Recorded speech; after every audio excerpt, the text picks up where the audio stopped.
My dear students of BBA Honours third year, Assalamu alaikum. I am Professor Muhammad Jamal Hussain Bhuiya, Department of Accounting, Government Technical College. How are you? I hope you all are well. We know that the whole world, including Bangladesh, is passing critical time due to pandemic by COVID-19. In these circumstances, we should stay at home to follow the health rules and instruction of government to save own and other members of the society. In this situation, we are trying to connect with you about your study by online classes. If you get minimum benefit, we think our effort will be success. This is my second class with you. From the first class, we learned that there are three types of cost sheet. That is number one, traditional cost sheet, number two, modern cost sheet, and number three, tender cost sheet. এই তিন ধরনের cost sheet এর উপর ভিত্তি করে তিনটি problem বা তিনটি প্রশ্ন আমি ফেসবুক গ্রুপে আপলোড দিয়েছিলাম। তোমাদেরকে সেই তিনটি প্রশ্ন ভালো করে দেখতে বলেছিলাম, এবং সেই তিনটি প্রশ্নের উপর ভিত্তি করে আজকে একটি একটি করে প্রত্যেকটি প্রশ্নের সমাধান দেওয়ার চেষ্টা করব। প্রথমে আমরা আসি traditional cost sheet। Traditional cost sheet এর প্রশ্নটি নিশ্চয়ই তোমাদের সামনে আছে, সেটি নিয়ে বসো এবং আমরা অলরেডি বোর্ডে কিছু অংশ সলভ করে ফেলেছি, সেটা আমি দেখিয়ে দিতে চাই।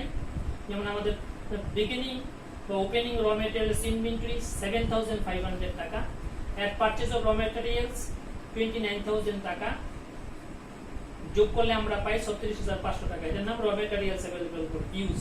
Less ending raw material inventory 3,500, আমরা বিয়োগ করলে পাই 33,000। This is called cost of raw material used.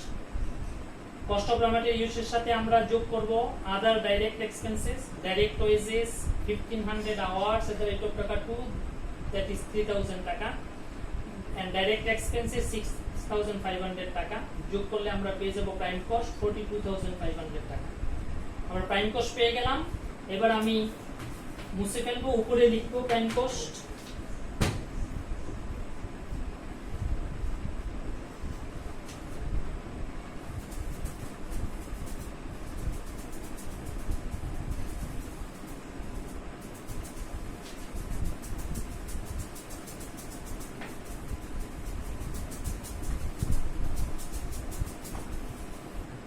খেয়াল করো, আমরা প্রাইম কস্ট পেয়ে গেছি। প্রাইম কস্টের সাথে যোগ হবে আমরা জানি ফ্যাক্টরি ওভারহেডস।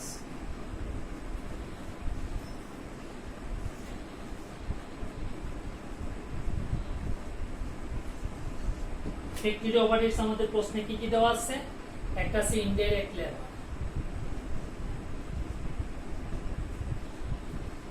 ইনডাইরেক্ট লেবার আছে 8,200 টাকা।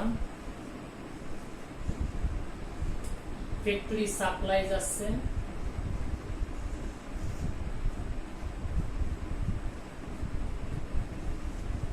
ফ্যাক্টরি সাপ্লাইজ 4,000 টাকা।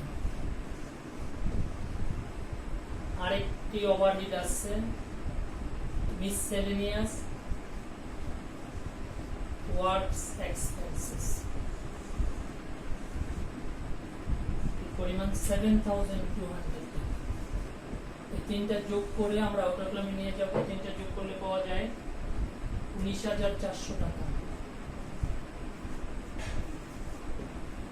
এটার নাম টোটাল ফ্যাক্টরি ওভারহেড।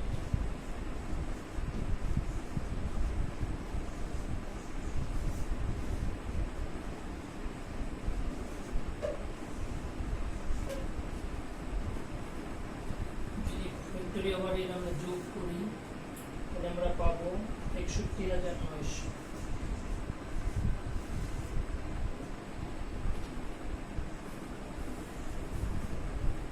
এটার নাম হচ্ছে টোটাল ফ্যাক্টরি কস্ট।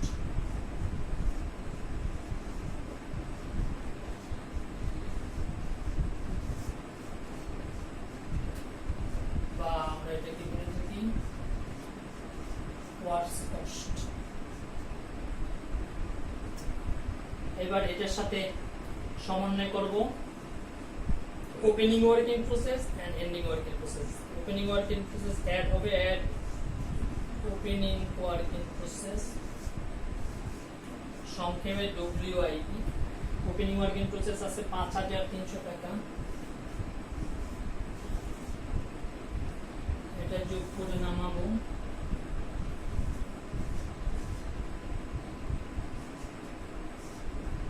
$৬৭,২০০ টাকা। এটার নাম হলো কস্ট অফ গুডস প্রসেসড। কথাটা খেয়াল করি, cost of goods processed less ending inventory,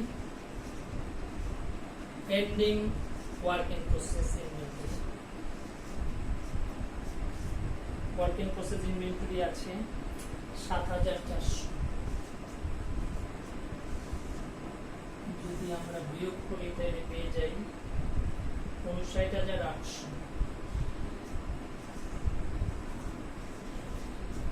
৫৯,৮০০। এটার নাম হবে cost of goods manufactured. Cost of goods manufactured, বা আমরা এটাকে বলে থাকি কস্ট অফ প্রোডাকশন। আমি বোর্ডে জায়গা হচ্ছে না, উপরে উঠে যাব। ৫৯,৮০০ cost of production.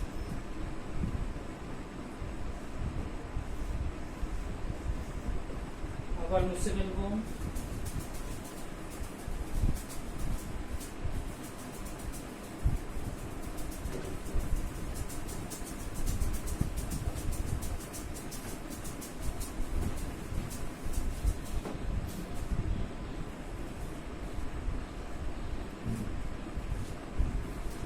Cost of প্রোডাকশনের সাথে সমন্বয় হবে finish goods inventory. Add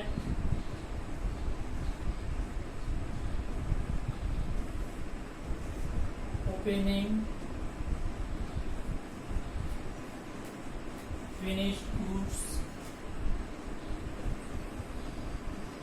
inventory. Opening finish goods inventory আছে ১৫,৬০০। যদি আমরা যোগ করি পাবো ৭৫,৪০০। এটার নাম হবে cost of goods available for sale.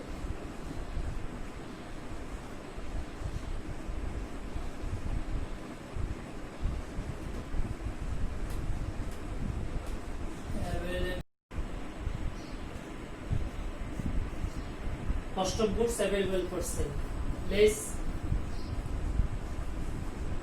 ending finished goods inventory.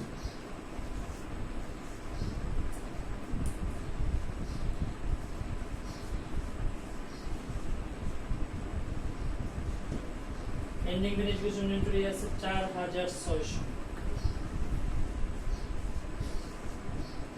৪,৬০০ যদি আমরা বিয়োগ করি তাহলে ৬২,৮০০।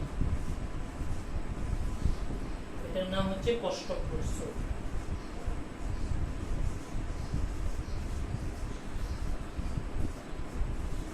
কস্ট অফ গুডস সোল্ড পেয়ে গেলাম আমরা ৭০,৮০০।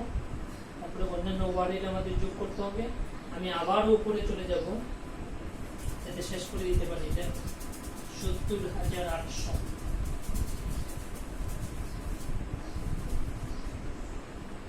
এটা হচ্ছে cost of goods sold ৭০,৮০০।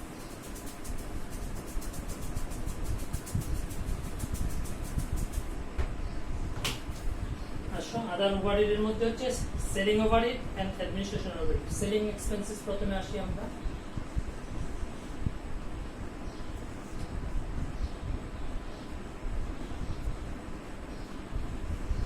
Selling expenses আবার বিহেভিয়ার ওয়াইজ দেওয়া আছে। ফিক্সড দেওয়া আছে ৬,০০০ টাকা। Variable was 10% on prime cost. The 10% on টাকা আমাদের প্রাইম কস্ট ছিল ৪২,৫০০। এরপর ৪,২৫০। 4250। আমরা এটা আউটার কলামে নিয়ে যেতে পারি 10250। তারপর অ্যাডমিনিস্ট্রেশন ওভারহেড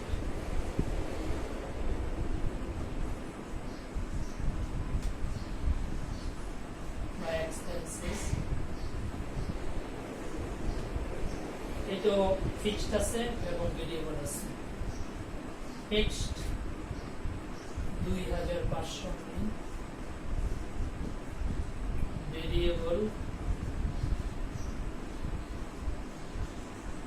ভেরিয়েবল প্রশ্ন বলা আছে 10% of cost of goods, 10% of টাকা কস্ট অফ গুডস হচ্ছে 70800, তাহলে 7080 টাকা। দুইটা যোগ করে আউটার কলামে যাবে 9580, 9580 যোগ করলে আমরা টোটাল কস্ট পেয়ে যাব বা কস্ট অফ সেল পেয়ে যাব 90630। এটার নাম হচ্ছে কস্ট অফ সেলস। এটাকে টোটাল কস্ট বলা যাবে না, যেহেতু আমাদের ইনভেন্টরি ছিল, ওপেনিং ক্লোজিং ইনভেন্টরি, এটাকে বলতে হবে কস্ট অফ সেলস। আমরা এটার সাথে প্রফিট যোগ করে দিলে সেলস পাওয়া যাবে। অ্যাড প্রফিট, আমাদের অঙ্কে প্রফিট বলা আছে,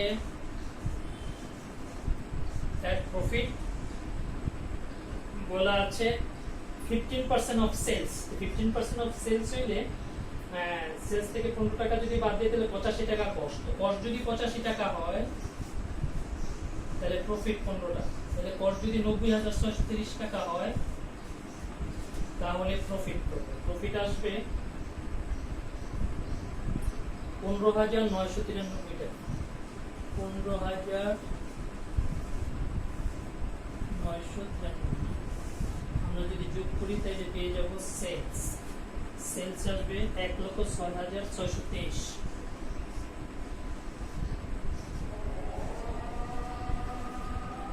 1,06,623 টাকা, এটা হচ্ছে আমাদের sales.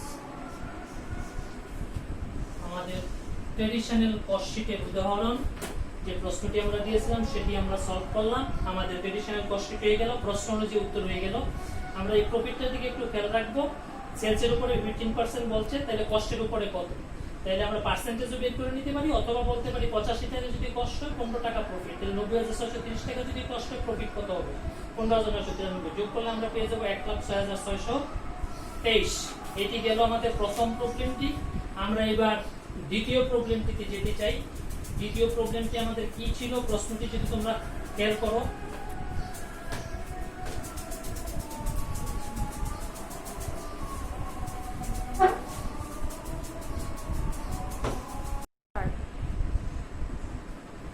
Dear students, second problem এবার আমরা বোর্ডে সলভ করব।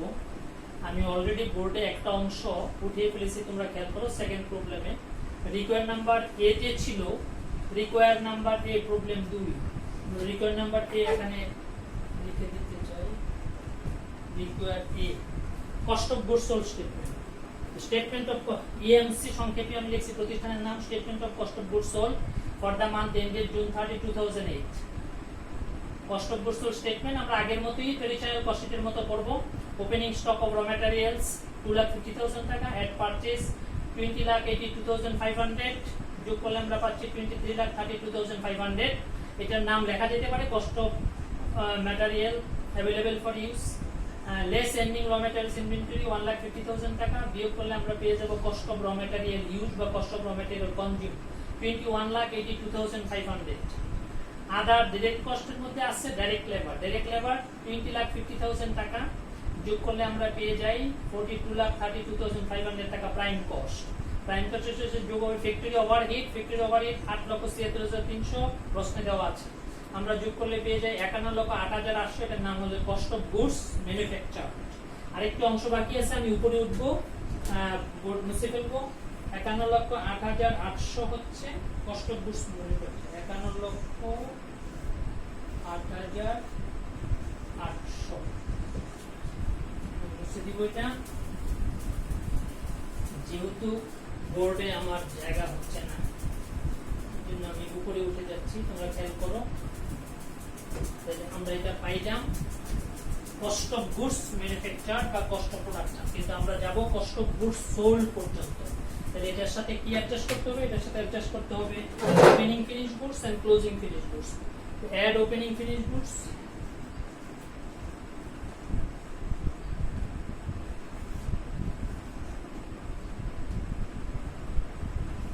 finished goods inventory. Opening finished goods inventory আছে আমাদের 41,200।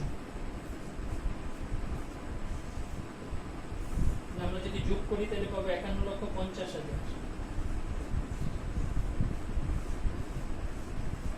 51,50,000 এটা হচ্ছে cost of goods available for sale. আমরা এটা লিখতেও পারি, নাও লিখতে পারি, না লিখলেও সমস্যা নাই। লেস ক্লোজিং ফিনিশ গুডস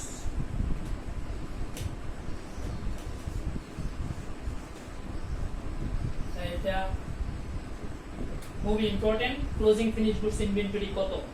আমরা জানি যে আমাদের ক্লোজিং ফিনিশ ইনভেন্টরির পরিমাণ হচ্ছে 250।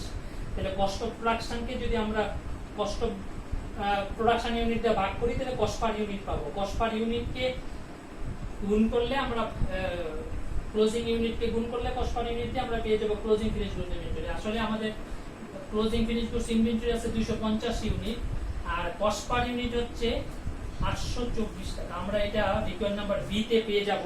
রিকোয়ার নাম্বার বি তে গেলে আমরা এটা দেখতে পারবো 824 টাকা কিভাবে আসলো। তাহলে যোগ করলে আমরা পাবো 2 লাখ, গুণ করলে 2,06,000 টাকা।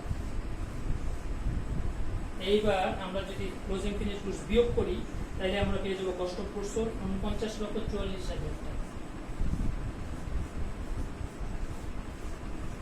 49,44,000 cost of goods sold.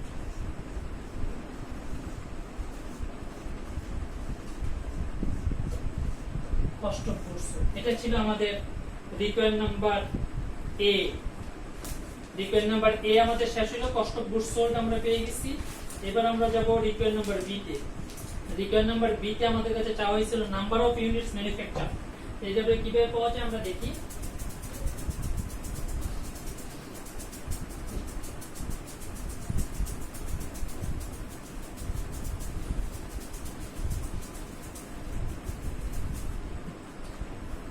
require B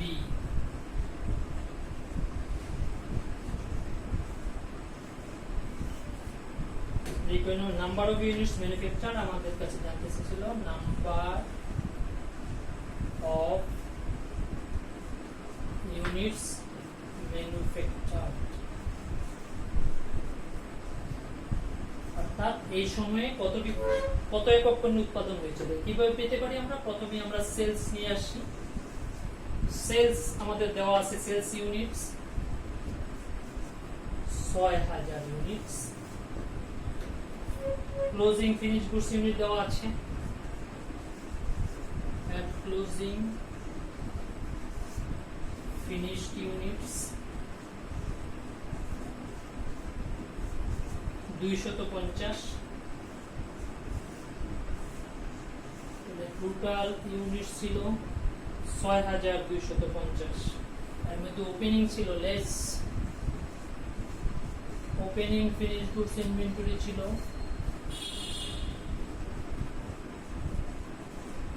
opening finish good ছিল 50 ইউনিট। তাহলে 6,200 এই সময়ে উৎপাদন হয়েছে 6,200 ইউনিট। প্রোডাকশন ইউনিট এটাকে আমরা প্রোডাকশন ইউনিট সব প্রোডাকশন ইউনিটস হচ্ছে 6,200। কেমন? রিকোয়ার নাম্বার বি হয়ে গেল। এবার রিকোয়ার নাম্বার সি তে আমাদের কাছে চাইছিল unit cost of refrigerator. Unit cost require number C এই জায়গায় আমরা করে দিতে পারি ছোট্ট একটি requirement. Unit cost of refrigerator কিভাবে পাওয়া যায় দেখি আমরা। Unit cost of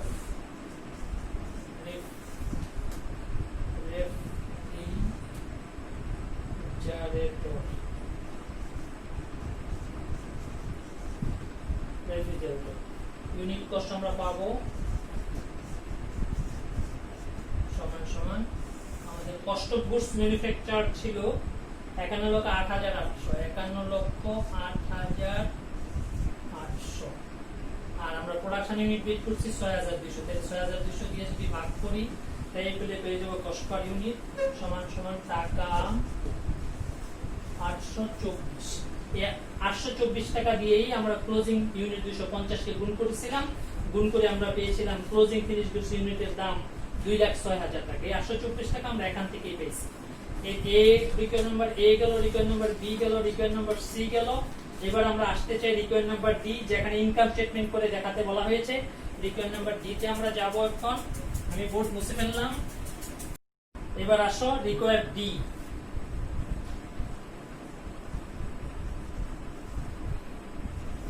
require D তে আমাদের কাছে চাওয়া হয়েছে ইনকাম স্টেটমেন্ট। তাহলে আমরা ফরম্যাট লিখি, ইনকাম স্টেটমেন্টের ফরম্যাটে চলে যাব। ইনকাম এটাই হচ্ছে মডার্ন কস্ট শীটের বৈশিষ্ট্য। প্রথম part cost of goods sold statement, আর সেকেন্ড পার্ট হচ্ছে ইনকাম স্টেটমেন্ট। আমরা cost of goods sold statement করেছি। এবার income statement for the month of June 2008। Income স্টেটমেন্টের ফরম্যাটে যাই আমরা।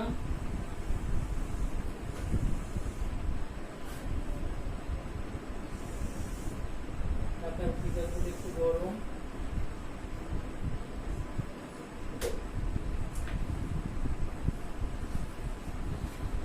প্রথমে ইনকাম স্টেটমেন্ট শুরু হয় সেলস দিয়ে। সেলস রেভিনিউ, সেলস রেভিনিউ আমাদের হচ্ছে 6,000 ইউনিটস। 6,000 ইউনিটস 63,60,000 টাকা দেওয়া আছে প্রশ্নে। 63,60,000 বাদ দিব cost of goods sold.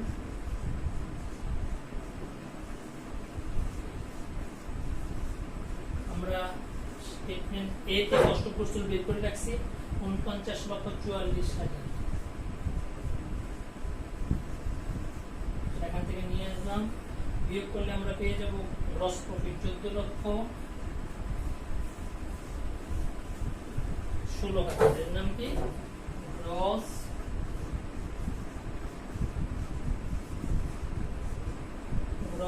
Profit. এবার কমার্শিয়াল এক্সপেন্সেস বাদ দিব, less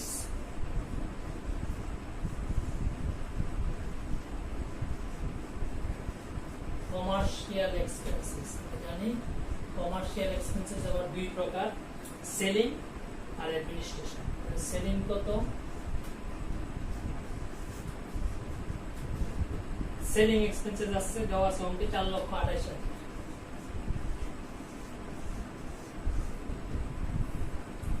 R general and administration expenses আছে, জেনারেল এন্ড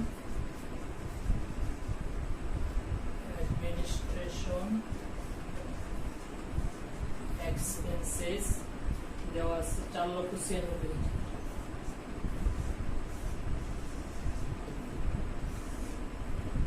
যোগ করলে 9,24,000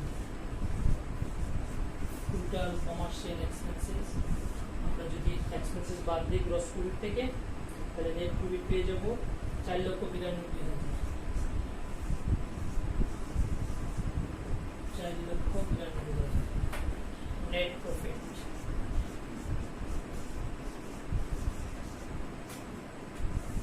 নেট প্রফিট 4,92,000। আমাদের কাছে ছিল net profit per unit sold. তাহলে নেট প্রফিটকে যদি আমরা সোল্ড ইউনিট দিয়ে ভাগ করে দেই, তাহলে আমরা পার ইউনিট নেট প্রফিট পেয়ে যাব। সো এখানে আমি দেখাই দিই, আমার পড়ে জায়গা নাই। So net profit per unit sold is equal to 4,92,000 divided by 6,000 সমান সমান টাকা 82। তাহলে পার ইউনিট নেট প্রফিট হচ্ছে 82 টাকা। এই ছিল আমাদের প্রথম ট্রেডিশনাল কস্ট শীট, এর সেকেন্ডলি হচ্ছে মডার্ন কস্ট শীট। তারপরে আমরা যাব 3 নম্বর প্রবলেম, যে 3 নম্বর প্রবলেমটি সলভ করে দিব যেটা tender cost. Now let us go to problem number 3. Problem number 3 যে প্রশ্নটি আমি দিয়েছিলাম তোমাদের সেই প্রশ্নটি নিয়ে বসো।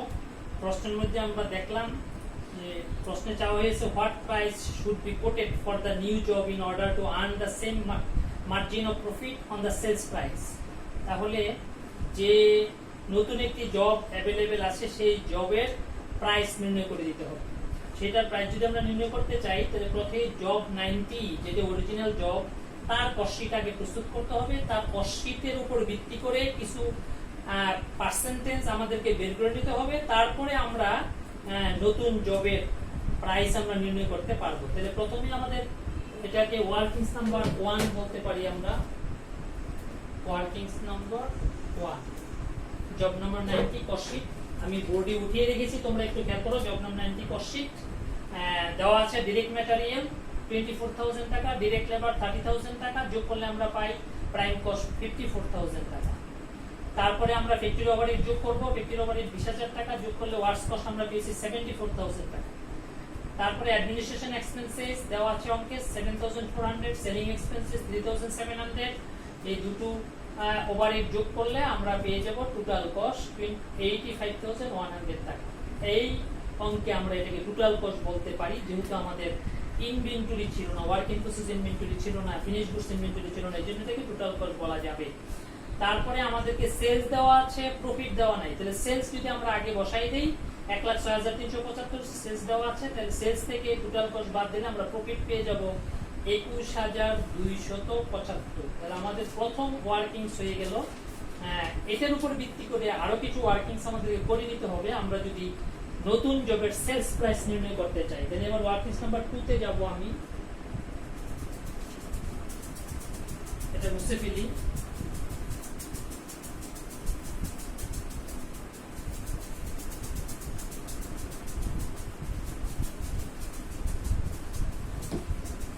আসো ওয়ার্কিং নাম্বার 2 তে আমাদের কি দরকার? ওয়ার্কিংস নাম্বার 2 আমাদের দরকার প্রফিট। বলছে যে আগের বছরে যেমন প্রফিট হয়েছে সেই প্রফিট করে করতে হবে। তাহলে আমাদের প্রফিট কত হয়েছে সেটা জানা দরকার। তাহলে percentage of profit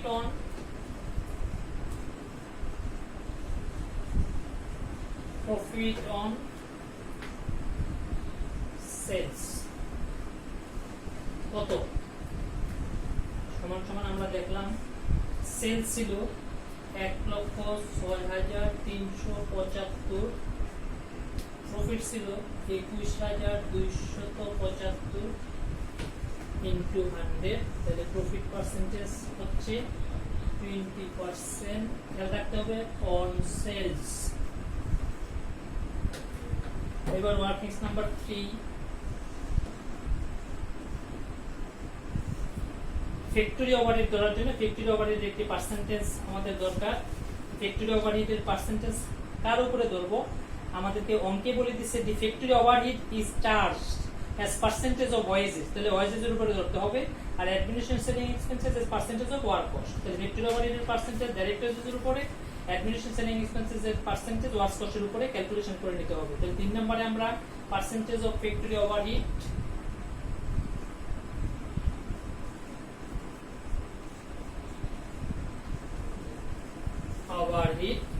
to direct wages is equal to আমাদের direct wages ছিল 30,000। আমরা প্রথম যে কোশ্চেনটা করছি সেখানে এগুলো আছে। আর ফ্যাক্টরি ওভারহেড ছিল 20,000 ইনটু 100। তাহলে ফ্যাক্টরি ওভারহেডের পার্সেন্টেজ হচ্ছে 66.667% on direct wages. এবার working number 4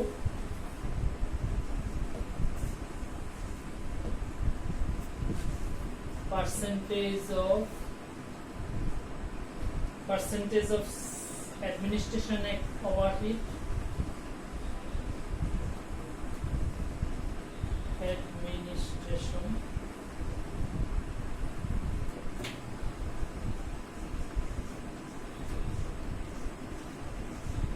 overhead to works cost।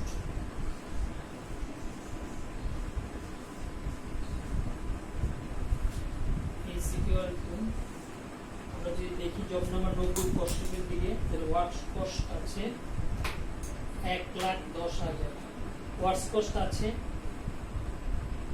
1,10,74,000, R administration overhead আছে 7,400 is equal to 10%. এবার workings number 5, percentage of selling expenses to works cost. Works cost আছে 74,000, আর আমাদের selling overhead আছে 3,700। এটা 100 দিয়ে গুণ করলে আমরা পেয়ে যাই পার্সেন্টেজ দাঁড়ায় 5%। আমরা খেয়াল করি আমরা একটা পার্সেন্টেজ পেয়েছি,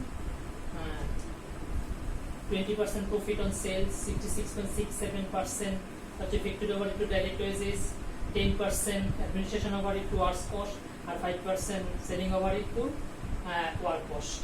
এটা আমাদের নিউ জবের ব্যয় ধরার ক্ষেত্রে কাজে লাগবে। আরেকটি ওয়ার্কিংস আমাদের দরকার, আমরা প্রফিট পাইছি পার্সেন্টেজ সেলসের উপরে, কিন্তু আমাদের দরকার কস্টের উপরে, কারণ আমরা তো সেলস অ্যাভেলেবেল না, আমরা কস্ট অ্যাভেলেবেল। তাহলে সেলসের পার্সেন্টেজকে কস্টে রূপান্তর করে নিতে হবে। তাহলে আমাদের আরেকটি ওয়ার্কিংস দরকার, workings number 6,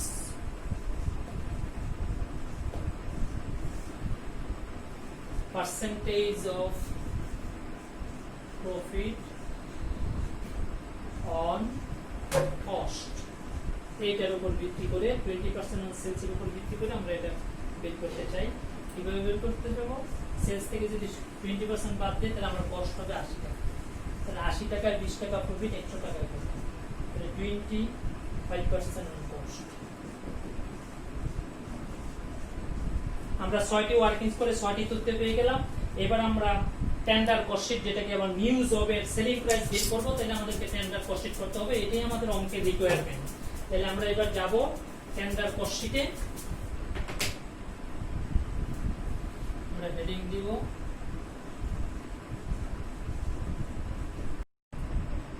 tender cost sheet for new job.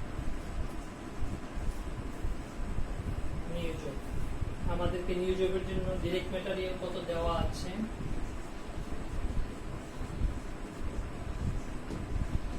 Direct materials দেওয়া আছে 30,000 টাকা,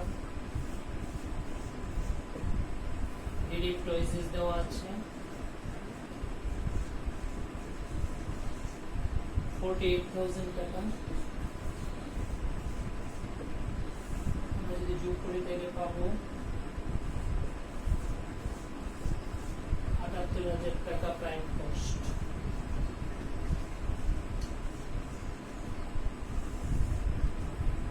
এই তথ্য দুটি আমাদের দেওয়া ছিল। ফ্যাক্টরি ওভারহেড আমরা পার্সেন্টেজ বের করে রাখছি, সেই অনুযায়ী ধরবো।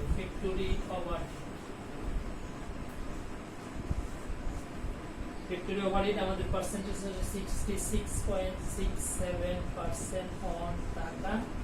ডিরেক্ট ওয়েজেস তাহলে 48,000, 48,000 এত পার্সেন্ট আসে 32,000।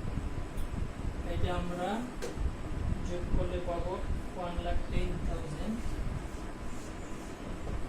এটার নাম হচ্ছে works cost.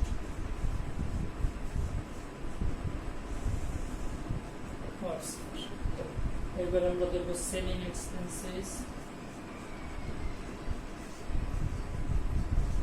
Selling expenses percentage বের করে রাখছি আমরা 10% on one cost. Works cost হচ্ছে 1,10,000, 11,000 টাকা। আর অ্যাডমিনিস্ট্রেশন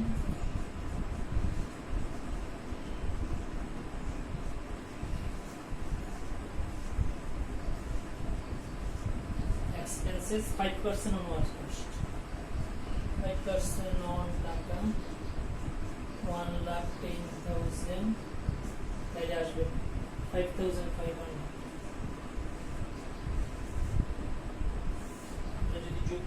পেয়ে যাবো টোটাল কস্ট 1,26,500। নাম হচ্ছে টোটাল কস্ট। কস্টের সাথে যদি আমাদের কাঙ্ক্ষিত প্রফিট যোগ করি তাহলে আমরা যখন সেলিং প্রাইস এট কাঙ্ক্ষিত প্রফিট কত আমরা কষ্টের উপর বের করছি 25%। 25% অন টাকা 1,26,500, তাহলে আমাদের আসবে 31,625। 31,625 যোগ করলে আমরা পাবো 1,58,125।